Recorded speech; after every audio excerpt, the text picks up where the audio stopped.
ଜୟ ଜଗନ୍ନାଥ ସାଙ୍ଗମାନେ ଆପଣ ଭାବୁଥିବେ ଯେ ମୁଁ ଏ ଗେଟ୍ଟାକୁ ଦେଖୁଛନ୍ତି ଆରେ ଏବେ ପିଲାଟି ତ ଦେଖିପାରିଲେ ଇଏ ହେଉଛି ମୋ ସାଙ୍ଗ ମାନେ ଆମମାନଙ୍କ ସାଙ୍ଗ ଆମେ ଚାଲିଥିଲୁ ତାଙ୍କ ଘରକୁ କାରଣ ତାର ଆଜି ବର୍ଥଡ଼େ ଥିଲା। ଆମେ ଅଲରେଡ଼ି ବହୁତ ଲେଟ୍ ଯାଇଥିଲୁ ବୋଧେ 8ଟା ସାଢ଼େ 8ଟା ବେଳେ। ତ ଏଇଟା ଆମ ତରଫରୁ ତା ପାଇଁ ଗିଫ୍ଟ ଥିଲା ଲଲିପପ୍ ଆଉ କେକ୍। ଆଉ ଲେଟ୍ ନ କରିକି ଯେହେତୁ ବହୁତ ଲେଟ୍ ହେଇଯାଇଥିଲା ତ କେକ୍ କଟିଂ ଆମେ ଷ୍ଟାର୍ଟ କରିଦେଇଥିଲୁ ସମସ୍ତେ ସାଙ୍ଗମାନେ ଆଉ ତାଙ୍କ ବାବା ମାମା।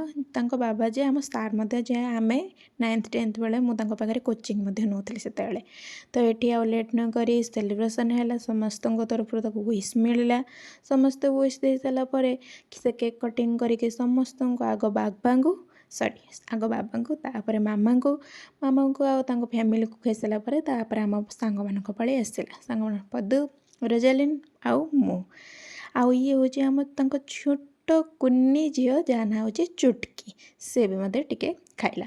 ଖାଇବା ପିଇବା ସରିଲା ପରେ ତାପରେ ଏଠି ମୋ ଫ୍ରେଣ୍ଡସ୍ ମାନେ କେକ୍ ଖାଇଲେ, କିନ୍ତୁ ମୋତେ ଯେହେତୁ ଭଲ ଲାଗେନି କେକ୍ ମୁଁ ଖାଇଲିନି। ମୁଁ କିନ୍ତୁ ଏଠି ଚୁଟକିକୁ ବସିକି ଏଠି ଚକୋଲେଟ୍ ଖୁଆଉଥିଲି। ଖାଇସାରିଲା ପରେ ତାପରେ ଆମେ ଆସିଲୁ ହେରି ଡିନର୍ କରିବା ପାଇଁ। ତ ତାଙ୍କର ଥିଲା ପୁରୀ, ଆଳୁଦମ୍, ତରକାରୀ ଆଉ ଗୋଲାପଜାମୁନ ଆଉ ଖଟା, କ୍ଷୀରି। ମୁଁ କ୍ଷୀରି ଖାଏନି ତ ମୋର ଯେତିକି ଆଇଟମ୍ ନେବା କଥା ମୁଁ ନେଲି।